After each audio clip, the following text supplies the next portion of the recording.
अस्सलाम वालेकुम। कैसे हैं बच्चों आप लोग? ठीक है, यकीनन ठीक होंगे। जी बच्चों, लेक्चर समझ में आ रहे हैं?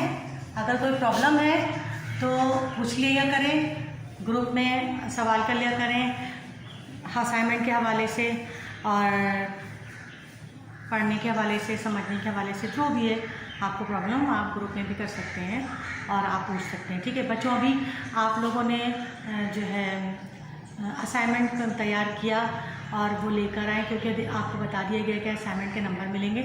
ठीक है, अगर आप लोग तैयारी नहीं करेंगे, आप लोग काम नहीं करेंगे तो फिर आप लोग जो है नंबर भी खो देंगे, लिहाजा बर वक्त असाइनमेंट जो है पहुँचाएँ। अच्छा, हमने पढ़ा था सर सैयद अहमद ख़ान के बारे में, उनका तारुफ और अज़म जज़म का मफ़हूम।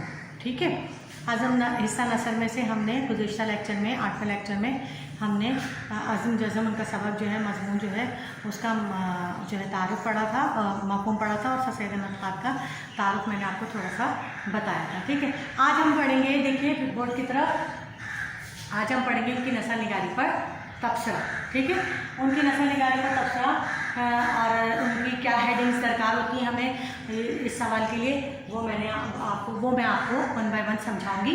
ठीक है, कल मैंने सर सैयद अहमद ख़ान की नस्ल निगारी पर तबसरा में थोड़ी सी उनका तारुफ की हेडिंग बताई थी, समझाई थी। मैं हम इसी कंटिन्यू करते हुए आगे बढ़ते हैं। ठीक है, अब देखिए सर सैयद अहमद ख़ान एक नस्ल निगार है और हिस्सा नस्ल में हमारे पास उनका मज़मून जो है अज़म जज़म बहुत इम्पॉर्टेंट है, और उसकी सबसे पहले हेडिंग क्या होगी, इस सवाल को हमें किस तरह से करना होगा। देखिए, कभी भी मैंने जैसे बताया था कि किसी की भी नस्ल निगारी या कलाम पर तबसरा हम करते हैं तो तारुफ की हेडिंग ज़रूर डालते हैं, तारुफ डाल दें या इब्तिदाई ज़िंदगी डाल दें, बात एक ही है। ठीक है, तारुफ में आपने क्या लिखना है, जैसे मैंने बताया था कि सर सैयद बैक वक्त अदीब, सहाफ़ी, मुहक़्क़िक़, मुसल्लह, सियासी मुदब्बिर, कानूनदान और अच्छे मुक़र्रिर थे। ठीक है, इस तरह की मतलब 3-4 लाइनें आपने उनके बारे में लिखनी है। ठीक है, सर सैयद ने मज़मून निगारी को उसकी बुलंदियों तक पहुँचाया, उर्दू ज़बान को आसान बनाया। ठीक है, उर्दू की नस्ल के मौरिस से आला इसलिए कहलाए क्योंकि उन्होंने नस्ल को सादा और सलीस किया था। सही। अच्छा, इन्होंने जो तरीक़ाकार अपनाया उसको हाली और मोहम्मद हुसैन आज़ाद ने भी उसी को, और बाकी जितने भी बात के जो नस्ल निगार हैं उन्होंने उसको अपनाया। मैंने आपको बताया था कि सर सैयद अहमद ख़ान की नस्ल को के 3 दौर में हाली ने उनको तकसीम किया है। पहला दौर बताया था मैंने आपको, उनकी नस्ल का पहला दौर था 1840 से 1857 तक का।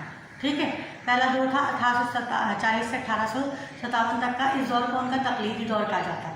ठीक, तकलीदी दौर क्यों कहा जाता है, क्योंकि उन्होंने उस वक्त वो उन किताबों के तर्जुमे किए जो पहले से किसी ने लिखे हुए थे, उनको उर्दू में तर्जुमे करके और उनको जो है उर्दू अदब में रुशनास कराया। ठीक है, उनमें उनकी उस दौर की किताबों के नाम हैं असारुल सनादीद, कीमियाए सादत और तबय्युन कलाम वगैरह। फिर उसके बाद जो है दूसरा दौर आता है उनका 1857 से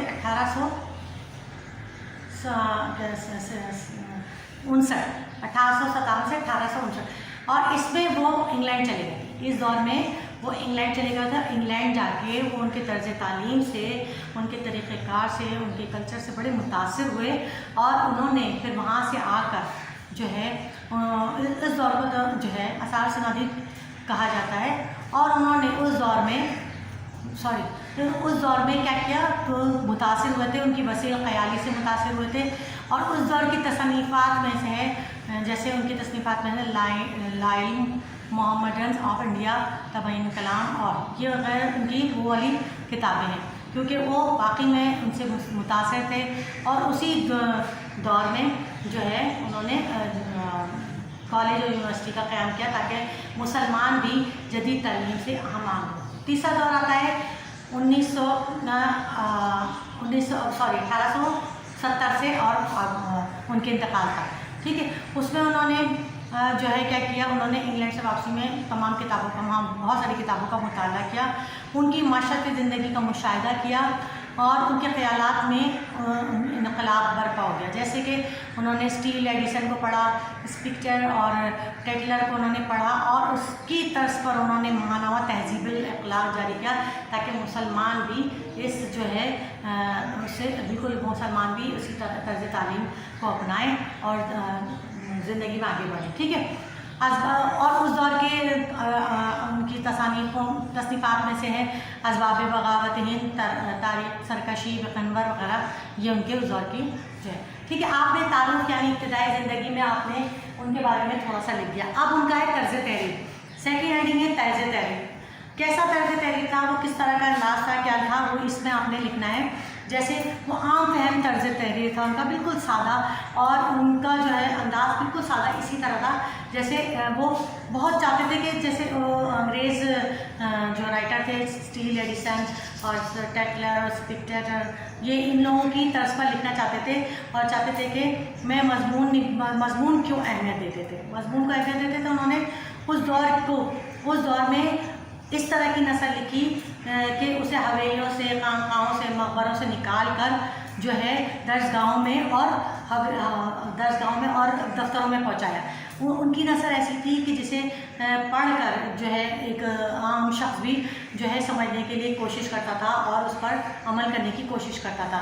نثر بالکل سادہ اور صاف لفظوں میں تھی اور جو ہے جو لوگوں کو سمجھ آ جائے. پھر ان کی دوسری ہیڈنگ میں آپ لکھ سکتے ہیں مقصدیت. مقصدیت میں آپ لکھیں گے کہ ان کی کوئی بھی, میں جلدی بتاؤں گی بیٹا, میرے لیکچر بہت بڑے ہو رہے ہیں, ڈاؤن لوڈ نہیں ہو رہے, اس وجہ سے میں مختصراً کوشش کروں گی, اس لیے جلدی سمجھ لیجیے. مقصدیت ان کی تحریر جو ہے, ان کی تحریر کا مقصد ہی جو تھا وہ قوم کی اصلاح اور لوگوں کو کسی نہ کسی مقصد کے تحت کوئی نہ کوئی ایسی بات بتائی جائے جو ان کے لیے فائدہ مند ہو. تو مقصد کے تحت لکھتے تھے, مقصد کے بغیر انہوں نے کچھ بھی نہیں لکھا. ٹھیک ہے. استدلال میں کیا کہیں گے, استدلال مانے دلائل کے ساتھ اور دلیل کے ساتھ جو کام ہو, وہ کبھی بھی بغیر دلیل, بغیر اس کے حقیقت کے انہوں نے کچھ نہیں لکھا. جو کچھ بھی لکھا اس میں واضح طور پر جو ہے قاری کو قائل کیا. جب تک وہ قائل نہ کر لیتے وہ اپنے مقصد سے نہیں ہٹتے تھے. استدلال کی ایک تمثیل نگاری. ٹھیک ہے. تمثیل نگاری جو تھی, تمثیل نگاری نے ایک الگ مقام بنایا. اور تمثیل نگاری جیسے کہ آپ نے بتایا کہ جو خیالی پیکر ہوتا ہے اس کو لفظوں کے سانچے میں ڈھال کے زندہ و جاوید کر دیا جائے. جیسے کہ ان کا مضمون آپ نے پڑھا ہوگا 9 میٹرک میں جو ہے گزرا ہوا زمانہ اور امید جو ہے, امید کی خوشی, یہ ان کے مضمون جو ہے تمثیل نگاری کی ایک بہترین مثال ہے. ٹھیک ہے. پھر اس کے بعد آتا ہے طنز و مزاح. ٹھیک ہے. کہیں سر سید احمد خان کی تحریر